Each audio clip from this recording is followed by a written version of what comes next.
कि ग्लोबल बाज़ारों के साथ सबसे पहले शुरुआत करते हैं। यहाँ पर आप देख सकते हैं अब थोड़ी सी मुनाफा वसूली सोने और चांदी में आप देख सकते हैं। काफ़ी रैली हमने सोने और चांदी में आती हुई देखी, लेकिन जिस तरह से अब जियोपॉलिटिकल टेंशन्स थोड़े से कम होते हुए दिख रहे हैं, क्योंकि वर्ल्ड इकोनॉमिक फोरम में जहाँ पर ट्रंप ने काफ़ी पॉजिटिव संकेत दिए हैं, ग्रीनलैंड को लेकर दिए हैं, साथ ही कई सारी बातें उन्होंने की जिसका इम्पैक्ट हम सीधे तौर पर कमोडिटी मार्केट में देख सकते हैं। और आज के दिन की अगर बात करें तो देखिए, फिलहाल $4,800 के लेवल पे सोने में कारोबार हो रहा है, लेकिन थोड़ा सा प्रेशर आधे से 1% का हम देख सकते हैं। वहीं चांदी में हल्की फुल्की तेजी है, फिलहाल $93 पर चांदी में कारोबार हो रहा है। वहीं MCX यानी घरेलू बाजार की बात कर लेते हैं तो देखिए, यहाँ पर भी आप देखेंगे आज सबसे ज़्यादा दबाव सोने और चांदी पे है।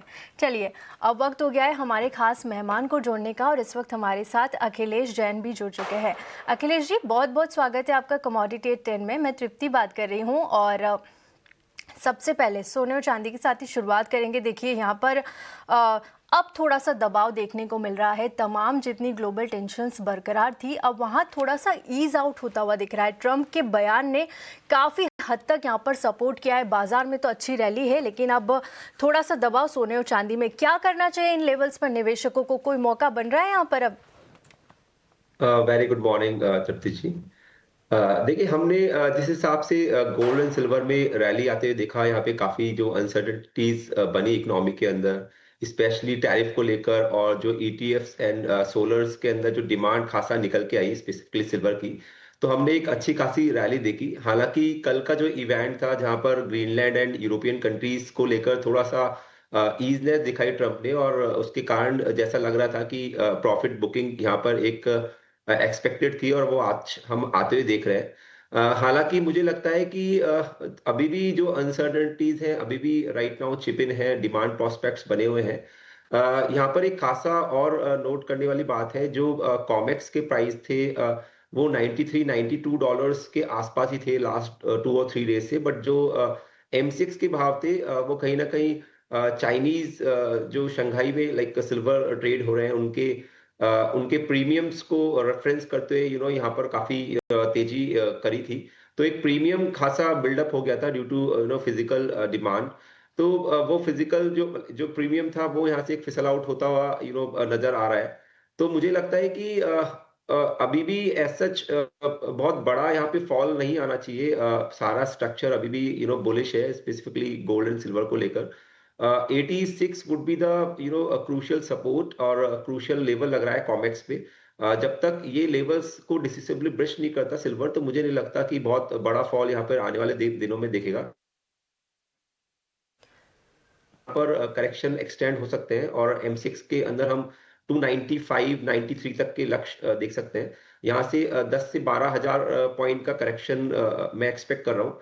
तो वो तो एक करेक्शन आना चाहिए, बट बहुत बड़ा डाउनसाइड के लिए कोई क्लियर क्लू मिलना चाहिए।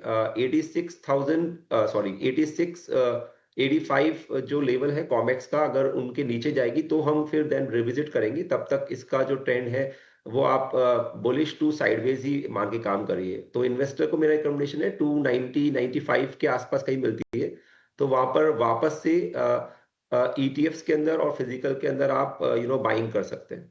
जी। जी बिल्कुल, 2,95,000 के आसपास अगर आपको चांदी यहाँ पर मिलती है तो आपको एक मौका मिलेगा यहाँ पर ख़रीदारी का। फ़िलहाल यहाँ पर 4% से ज़्यादा की गिरावट सोने और चांदी दोनों में नज़र आ रही है। काफ़ी प्रीमियम भी हमने देख लिया है घरेलू बाज़ारों में। चलिए, ये हो गई सोने और चांदी की बात, लेकिन अखिलेश जी, कच्चे तेल को लेकर अपनी राय रखिए। यहाँ पर देखिए, जितना भी दारोमदार था वो कल के ट्रंप के संबोधन पर था, और उसके बाद हमने ओवरऑल सारी कमोडिटीज़ में प्राइस चेंज होते हुए देखे हैं। तो कच्चे तेल में यहाँ पर देखिए, फिलहाल $65 के आसपास कारोबार कर रहा है। कजाकिस्तान में जो दो उनकी ऑयल फील्ड्स थी, वहाँ पर फिलहाल टेम्परेरी कामकाज बंद है, जिसके चलते थोड़ा सा हमने कल के सेशन में वॉलीटिलिटी देखी थी। लेकिन अब कच्चे तेल में भी फिर से एक नई रणनीति बनानी होगी, क्योंकि पूरे ग्लोबल टेंशन्स फिर से यहाँ पर भी ईज आउट हो रहे हैं, लेकिन कच्चे तेल के लिए और भी फंडामेंटल्स काम करते हैं। आप किस तरह से यहाँ पर अब देख रहे हैं, और क्या रणनीति अब निवेशकों को सुझाएंगे? देखिए, काफी मिला जुला कारोबार क्रूड के प्राइसेस में हमको देखने को मिला है। अगर लास्ट EIA का हम स्टेटमेंट्स को रीड आउट करेंगे, तो यहाँ पर 2026 के अंदर थोड़ा-सा डिमांड प्रोस्पेक्ट्स उन्होंने बढ़ाया है कि अच्छा खासा एक डिमांड रहेगा। हालाँकि सप्लाई भी एक कंसर्न है, काफ़ी ओवर सप्लाइड है क्रूड। तो मुझे लगता है कि अभी राइट नाउ यहाँ पर कुशन है प्राइसेज़ का थोड़ा-सा और ऊपर आने का। मुझे लगता है कि नाइमेक्स के अंदर 58 59 would be the crucial support. Prices जब तक इन लेवल्स के नीचे नहीं जाएँगे, वहीं एम6 के अंदर 5280 एक पोजिशनल सपोर्ट की तरह काम करेगा। तो मुझे लगता है कि जब तक प्राइसेज़ इन लेवल्स के ऊपर बने हुए रहते हैं, तो बाय ऑन डिप्स का मार्केट है। इंट्राडे भी स्पेसिफिकली बात करें तो मुझे लगता है कि घटे पे खरीदारी करना चाहिए।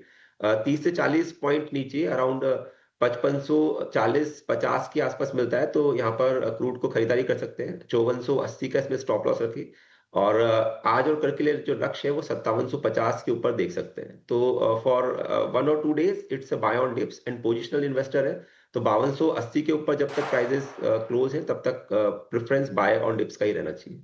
जी। ठीक है। बाय ऑन डिप्स की रणनीति 1 से 2 दिन के लिए आप कच्चे तेल में यहाँ पर बनाकर चलने की सलाह दे रहे हैं। लेवल्स भी बताइए, निवेशकों को यही राय होगी कि प्लीज़ लेवल्स का ध्यान ज़रूर से रखिएगा। बेस मेटल्स पर आते देखिए, बेस मेटल्स की अगर बात करें तो कॉपर में यहाँ पर करीब आधे से 1% की गिरावट है। एल्यूमिनियम पर भी प्रेशर है, आधे % से ज़्यादा। जिंक और लेड भी सीमित दायरे में ही कारोबार करते हुए नजर आ रहे हैं। बेस मेटल्स में क्या रणनीति होगी और क्या पसंद आ रहा है आज आपको जिंक, एल्यूमिनियम और कॉपर में से?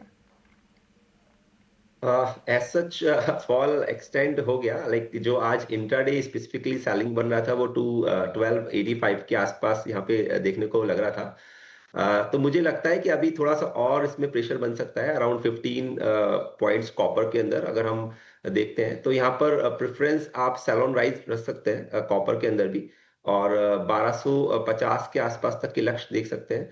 वहीं जिंक में 306 650 तक के लक्ष्य यहाँ पे देखे जा सकते हैं। हालाँकि जो सेलिंग है वो थोड़ा-सा उछाले में करें, अब 1200 75-70 के आसपास आता है तो फिर अगेन 1283-84 के एसएल आप प्लेस करें और 1250 का लक्ष्य आप देख सकते हैं।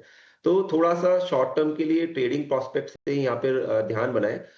लंबी तेज़ी के लिए अभी वेट एंड वॉच करना चाहिए स्पेसिफिकली बेस मेटल के अंदर। कॉपर ऊपर की तरफ डिसिसिवली 1315 जब तक ब्रिश नहीं करता तो यहाँ पर एक बड़ी तेज़ी अभी आते हुए नहीं लग रही है। तो कारोबार साइडवेज रहेगा, बहुत नीचे भी नहीं है, बट आप अभी रेंज बाउंड मार्केट आने वाले दिनों में लग रहा है बेस मेटल के अंदर।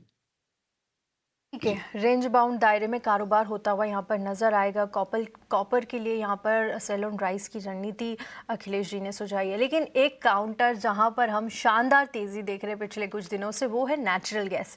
आज के सेशन में भी देखिए, अगर घरेलू बाजार की बात करें तो यहाँ पर 3.5 से 4% की तेजी देख सकते हैं। वहीं नाइमेक्स की अगर बात करें तो यहाँ पर भी आप देंगे कि 11 से 12% का उछाल इस वक्त नेचुरल गैस में नजर आ रहा है। क्या करना चाहिए इन लेवल्स पे, क्योंकि जो वेदर फोरकास्ट था वहां पर आप हम देख भी रहे हैं यूरोप और अमेरिका में काफी ज्यादा ठंड हो गई है, जिसकी वजह से इसके प्राइस काफी ऊपर है।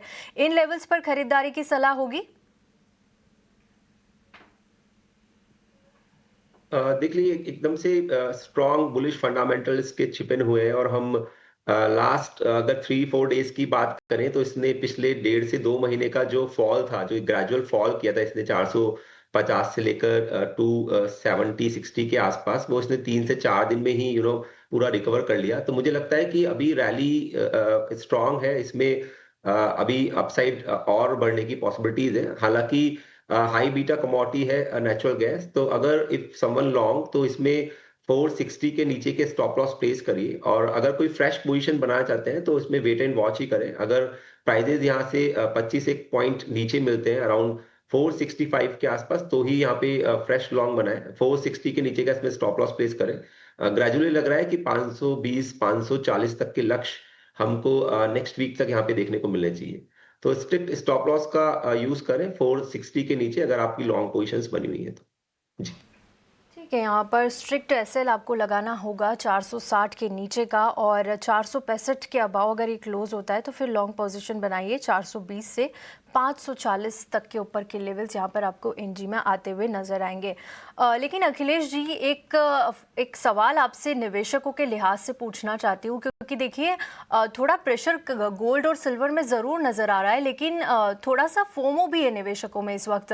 क्या उन्हें इन एंट्री लेवल्स पर जिस तरह की खबरें खबरें आ रही है इस वक्त, अब क्या यहाँ पर इस वक्त एंट्री लेना चाहिए सोने और चांदी में? और जो फिजिकल बायर्स है उनके लिए कौन से भाव यहाँ पर आप देख रहे हैं जिन लेवल्स पे उन्हें अभी से खरीदारी करके ले लेना चाहिए, या फिर आने वाले दिनों में थोड़ा सा वेट एंड वॉच करें, आने वाले दिनों में थोड़ा और करेक्शन आप आता हुआ देख रहे हैं?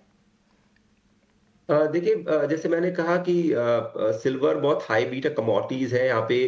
कोई भी नेगेटिव न्यूज आता है तो यस यहाँ पे फॉल्स आ सकते हैं आने वाले टाइम के अंदर। ये एक माइंड में रखना ही चाहिए। और प्राइजेज ने काफी एक अच्छा रैली 150-1% का दिया है एक साल के अंदर ही। तो मुझे लगता है कि हमको सिल्वर से थोड़ा एग्जिट करके गोल्ड के अंदर निवेश करना चाहिए। डजेंट मैटर, आप इन भाव में भी कर सकते हैं और ईटीएफ की फॉर्म में करें, फिजिकल फॉर्म में लें। क्योंकि गोल्ड का जो परफॉर्मेंस है वो कंसिस्टेंट है, वो इतना हाई बीटा नहीं है। और मुझे लगता है कि पोर्टफोलियो के अंदर 15 से 20% गोल्ड हमेशा रहना चाहिए। जिस हिसाब से हमने यहाँ पे अनसर्टेनिटीज में देखा कि बाकी एसेट क्लास परफॉर्म नहीं कर रहे हैं और गोल्ड ने यहाँ पे एक्स्ट्रॉर्डिनरी परफॉर्म किया है और हमेशा से करते आ रहा है। तो गोल्ड में हमेशा निवेशित रहना चाहिए, ईटीएफ की फॉर्म में करें, फिजिकल की फॉर्म में करें। इर्रेस्पेक्टिव ऑफ प्राइस लेवल्स, अगर आपको लगता है कि आपको कुशन है और कंजम्पशन के लिए या फिर छोटा मोटा आपको डाउन द लाइन कोई इन्वेस्टमेंट करना है, तो आप किसी भी भाव पे गोल्ड को ले सकते हैं, ऐसा मेरा मानना है। जी। जी बिल्कुल अखिलेश जी, बहुत बहुत शुक्रिया आपका। कोई डिस्क्लोजर आपकी तरफ से? जो भी मैंने व्यूज रखे हैं उसमें मेरे क्लाइंट्स का पोजीशन हो सकता है। स्टिल आप अपनी रिस्क प्रोफाइल को ध्यान रखिए, मार्केट्स काफी वॉलेटाइल है। स्ट्रिक्ट स्टॉप लॉस का ध्यान रखिए और अपनी पोजीशन साइज को अपनी रिस्क प्रोफाइल के अकॉर्डिंग ही उन्हें ले। तो रिस्क का खासा ध्यान रखना है और अपने फाइनेंशियल कंसल्टेंट से कंसर्न करके ही ट्रेड्स आपको इनिशिएट करना है। जी। बिल्कुल अखिलेश जी, बहुत बहुत शुक्रिया आपका हमारे साथ जुड़ने के लिए और तमाम कमोडिटीज़ पर चर्चा के लिए। शुक्रिया।